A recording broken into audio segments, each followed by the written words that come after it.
I was raised in a violent home for the first 7 years of my life. Throughout my 20s and 30s, I was living in a state of victimhood, and I didn't even realize it. I didn't realize how powerful forgiveness was going to work for me. I had no idea.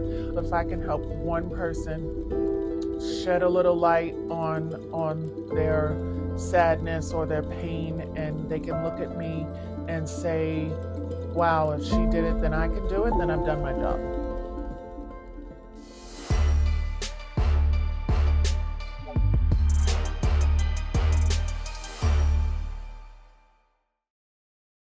Hello, everyone, and welcome to another episode, the preview episode of the Devine Life. Episodes that we're going to be filming are basically going to be shout outs to my viewers and my subscribers, all 1,080 of you. You guys who have been riding or dying with me ever since the conception of the Devine Life. I feel like the Devine crew, have reached some really amazing goals, and there's so many needs to be able to celebrate them.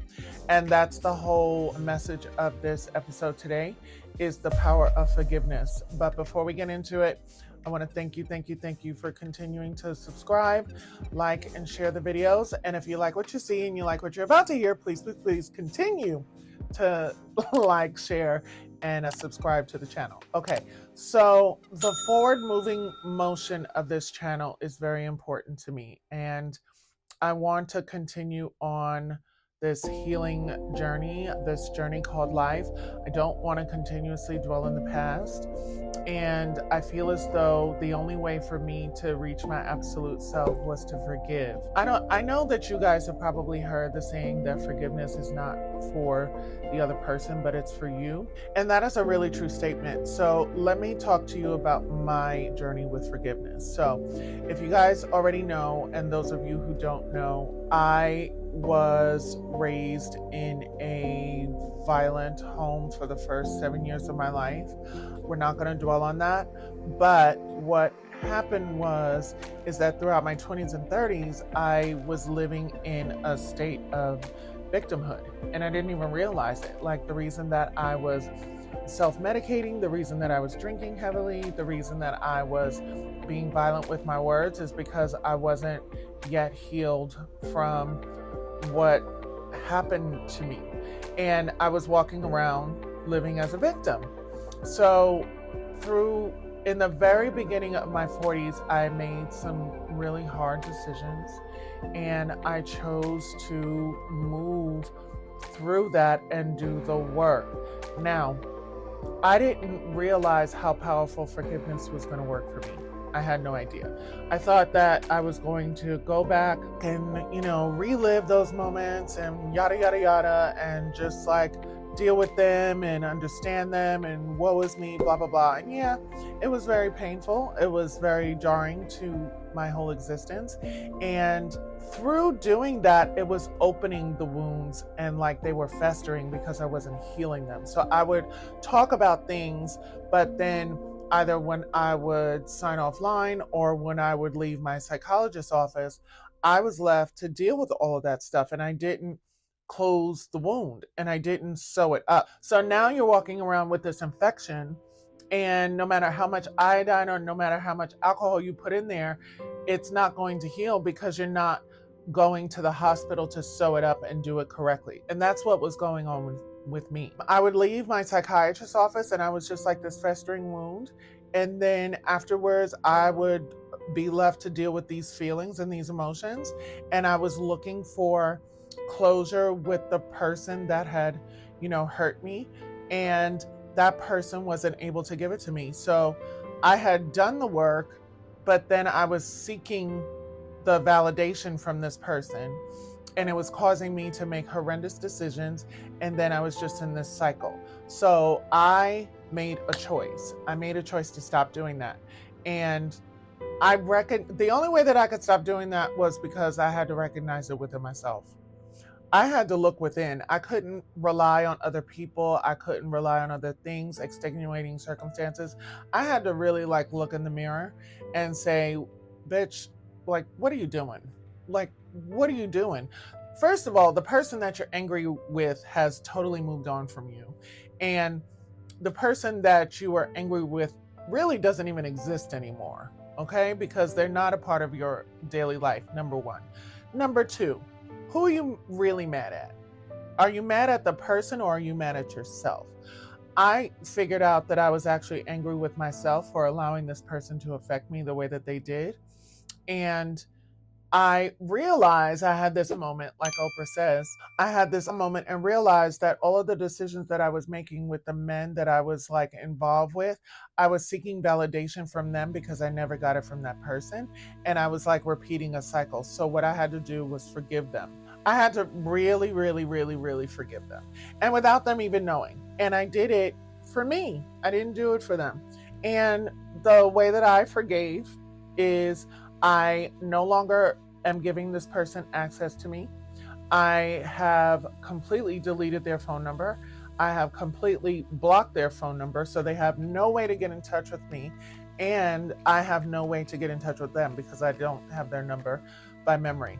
I know that certain people in my family have access to this person, and I'm okay with that as long as this person cannot get in contact with me, because for my healing and for my peace, I've been really understanding what I need in order to have a healthy and successful life. And what I need is to make decisions that preserve my peace.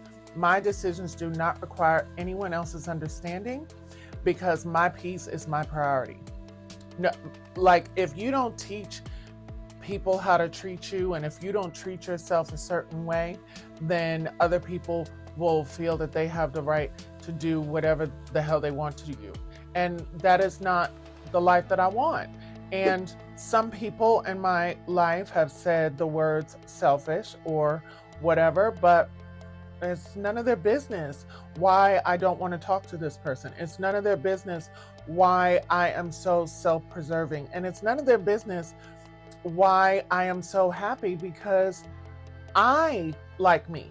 I validate me, and I forgave myself for allowing this person to affect me the way that they did. I was a child, and it was not my fault. There is nothing that I did that was of my own volition. Like, I was a child, I was an innocent child, and these things did not happen to me. They happened for me, and I'm going to explain that as well. Another person may not have been able to get through what I went through. And I'm not saying that I'm hyper special or hyper whatever. I'm just saying that I'm stronger than I gave myself credit for. And all of those years crying and like doing whatever, the moment that I cut this person out of my life for good, I was able to grieve the sadness of that child. I was able to grieve the innocence that was lost at that time. And without that, and with that person consistently having access to me, whether they called me or not, or whether they wanted to say I'm sorry or not, I was sitting around waiting for that person to give me the validation that I was looking for. But since the moment that I cut them out of my life, that is no longer a priority for me. It's like I was able to grieve, and I did it for a full week. Like for like 5 or 6 days, I was so sad and just like grieving. And I realized that it was almost like this person had died. And I needed that. I really did, because I realized that this person is never going to be who I need them to be. And that's okay. And I wish them nothing but success and happiness in this world, because I have no ill will towards anyone. But their existence does not require my openness. It just doesn't. And my existence does not require their validation, because I'm okay with me. I like me, and I'm good with me, and I forgave myself for allowing that inner child in me to even give this person so much power over my life. And if I could do anything over, I wish that I could have gotten over that a little bit sooner. But forgiveness is also accepting the fact that the past happened exactly the way that it was supposed to happen, and it wasn't supposed to happen any other way. And that's what real forgiveness is. Like, I'm good. I'm good with me. I'm good with them. I I will always revel in the good rather than the bad now, because I used to revel in the bad rather than the good. But I'm good with my past. There's so many people that had it worse than me. There's others that had it better than me, because nobody can be me like I can be. Beyonce, Kim Kardashian, all of those bitches, they're great. You know, they're who they are. But their life, their shoes are filled. Mine are mine. And yeah, I'm good with me. There's a reason that I'm here. There's a reason that I have this voice.